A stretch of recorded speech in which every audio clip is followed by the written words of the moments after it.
नमस्कार दोस्तों, online YouTube channel पर आपका स्वागत है। मैं शंकर लाल सैनी। दोस्तों, आज हम लोग संविधान की अनुसूचियों के बारे में चर्चा करेंगे। तो दोस्तों, जो मूल संविधान था हमारा, जिसमें 395 अनुच्छेद 22 भाग तथा 8 अनुसूचियां थी। तो याद रखिए, मूल संविधान के अंतर्गत अनुसूचियों की संख्या कितनी थी? तो मूल संविधान में अनुसूचियों की संख्या 8 थी। लेकिन अगर क्वेश्चन कहे कि वर्तमान में 12 अनुसूचियां हैं संविधान के अंतर्गत, तो वर्तमान में अनुसूचियों की संख्या कितनी है? 12 है। दोस्तों, जो संविधान की जो प्रथम अनुसूची है, इस प्रथम अनुसूची के अंतर्गत भारत के 8 केंद्र शासित प्रदेश तथा 28 राज्यों के बारे में उल्लेख है। 8 तो क्या है? वर्तमान में केंद्र शासित प्रदेश है, और साथ में कह सकते हैं कि 28 वर्तमान में क्या है? राज्य हैं। इन सब के बारे में उल्लेख दिया है अनुसूची प्रथम में। तो अनुसूची 1 में भारत के केंद्र शासित प्रदेश व राज्यों के बारे में उल्लेख है। वर्तमान में केंद्र शासित कितने हैं? 8 हैं, और राज्य कितने हैं? तो 28 हैं। फिर बात करें दूसरी अनुसूची। इस दूसरी अनुसूची के अंतर्गत जो विभिन्न पदाधिकारी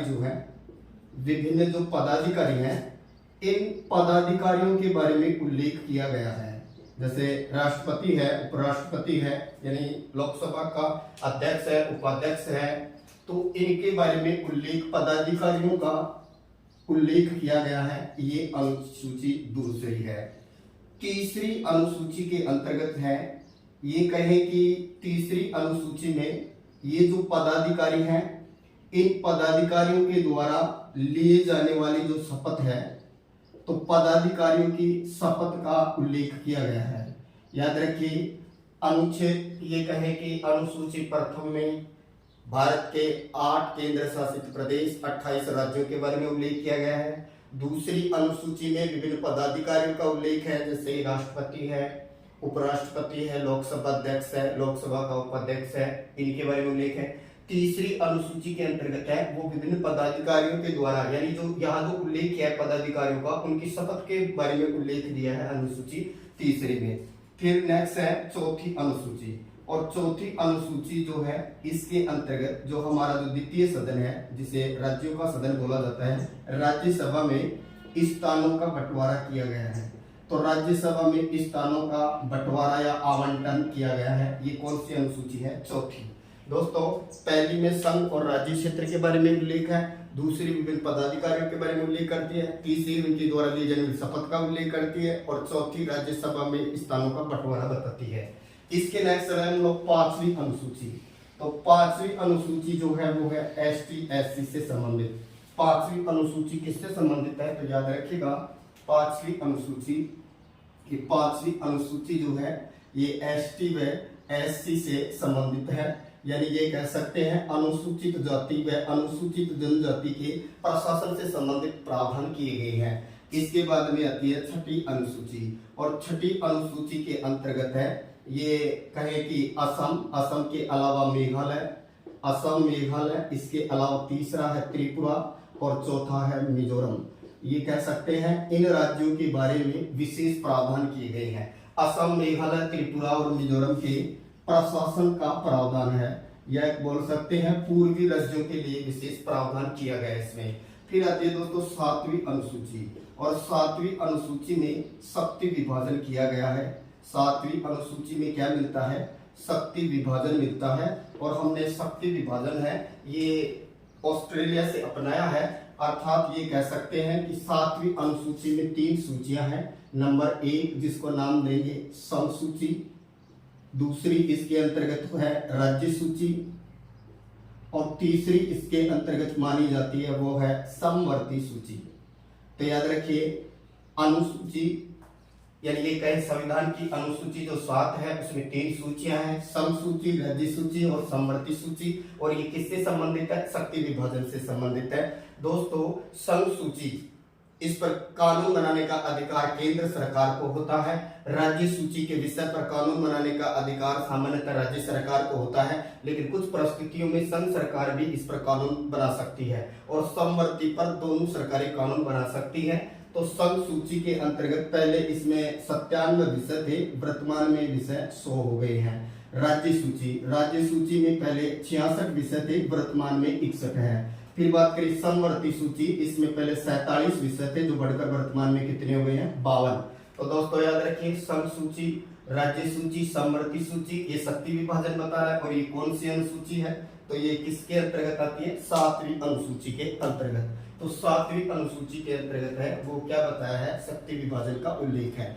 पहली संघ और राज्य क्षेत्र, दूसरी विभिन्न पदाधिकारियों की, तीसरी में उनकी शपथ है, चौथी राज्यसभा में स्थानों का बंटवारा है, पांचवी ST/SC से संबंधित है, छठी पूर्वी राज्यों से संबंधित है, सातवीं में शक्ति विभाजन है जिसमें 3 सूचियां हैं, संघ, राज्य और समवर्ती सूची।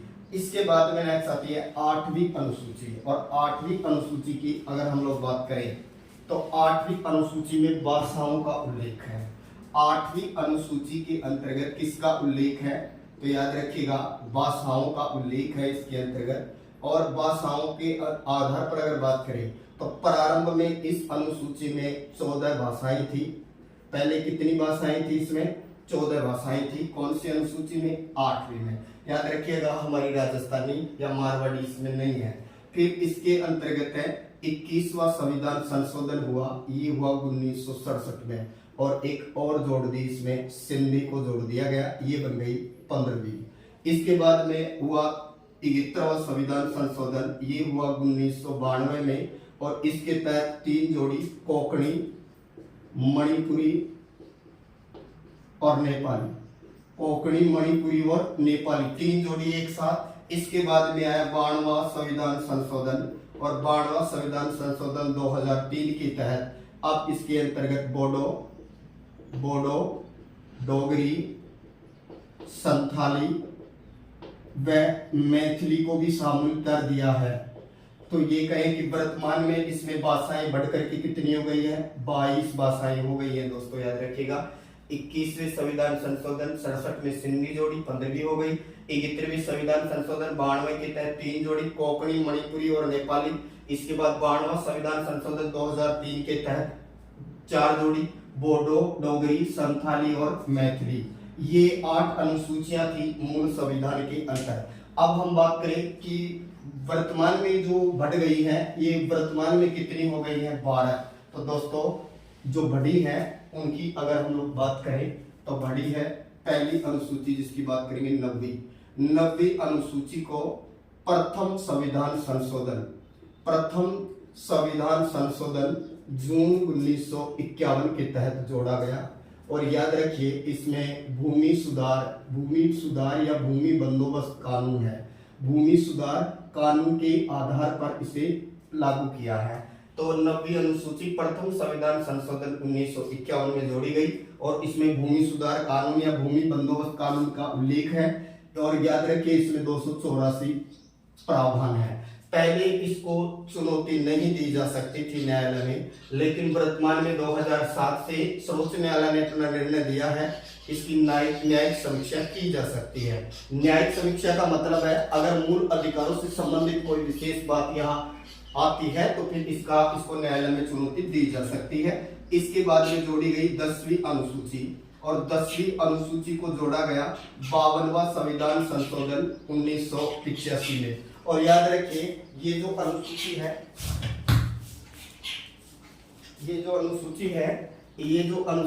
इसको 1985 में जोड़ा गया था। और ये किससे संबंधित है, तो ये दल बदल कानून से संबंधित है। दल बदल कानून का प्रावधान है कि कोई व्यक्ति अपना दल बदलकर दूसरे पार्टी में नहीं जाएगा, लेकिन एक दल दूसरे दल में जा सकता है। या ये भी बोल सकते हैं कि किसी दल के 1/3 सदस्य दूसरे दल में शामिल हो सकते हैं। फिर ये कहे कि 11वीं अनुसूची जोड़ी गई 73वां संविधान संशोधन 1992 के तहत। ये 93 में लागू हुई थी और इसके अंतर्गत है वो पंचायती राज का उल्लेख है और इसके अंतर्गत है 29 विषय है। और लास्ट 12वीं अनुसूची जो है ये 74वां संविधान संशोधन 1992 के तहत ये पारित हुई थी और अप्रैल 93 में इसे लागू किया था। और ये जो है ये नगरीय शासन से संबंधित है या ये बोल सकते हैं नगर पालिकाओं से संबंधित है। और इसमें विषय कितने रखे हैं, 18। तो दोस्तों पहली अनुसूची संघ और राज्य क्षेत्र बता रही है, दूसरी पदाधिकारी, तीसरी उनकी शपथ, चौथी राज्यसभा में स्थानों का बंटवारा, पांचवी एसटी संबंधित है, छठी पूर्वी राज्य वाली है, सातवीं शक्ति विभाजन है, आठवीं में भाषाएं हैं, नौवीं में भूमि बंदोबस्त है, 10वीं में दल बदल है, 11वीं पंचायती राज है और 12वीं नगर पालिका है। 12वीं नगर पालिका से संबंधित है, 11वीं पंचायती राज, 10वीं दल बदल और ये कहे कि 9वीं भूमि सुधार, भाषा वाली 8वीं है, शक्ति विभाजन 7वीं है, पूर्वी राज्य वाली 6ठी है, एसटी एससी की 5वीं है, राज्यसभा में स्थानों का बंटवारा 4थी, शपथ वाली 3री और उनके पदाधिकारियों के बारे में उल्लेख देने वाली 2री और बात करें संघ और राज्य क्षेत्र वाली 1ली। मूल संविधान में 8 थी, इसके बाद में जुड़ी है, प्रथम संविधान संशोधन द्वारा 9वीं जुड़ी, फिर इसके बाद में 52वां संविधान संशोधन द्वारा 10वीं जुड़ी, फिर इसके बाद 73वें संविधान संशोधन द्वारा 11वीं जुड़ी और 74वें के द्वारा 12वीं जुड़ी। मूल संविधान में भाषाओं का प्रावधान यानी कितना किया था, 8वीं में तो 14 भाषाएं थी, वर्तमान में बढ़कर 22 हो गई है। शक्ति विभाजन से संबंधित वाली है वो है 7वीं और उसमें 3 सूचियां हैं, संघ सूची, राज्य सूची और समवर्ती सूची। संघ सूची पर कानून बनाएगी केंद्र सरकार, राज्य सूची पर राज्य सरकार और समवर्ती पर दोनों बना सकती हैं। लेकिन अगर राज्य सरकार भी उस पर कानून बना रही है और केंद्र भी कानून बना रहा है तो केंद्र का कानून ही मान्य होगा। जैसे ही केंद्र का कानून मान्य होगा, राज्यों का कानून समाप्त हो जाएगा। तो ये थी संविधान की अनुसूचियां। चैनल को लाइक करें, सब्सक्राइब करें। कल हम लोग पढ़ेंगे भारतीय संविधान का स्रोत। थैंक यू दोस्तों।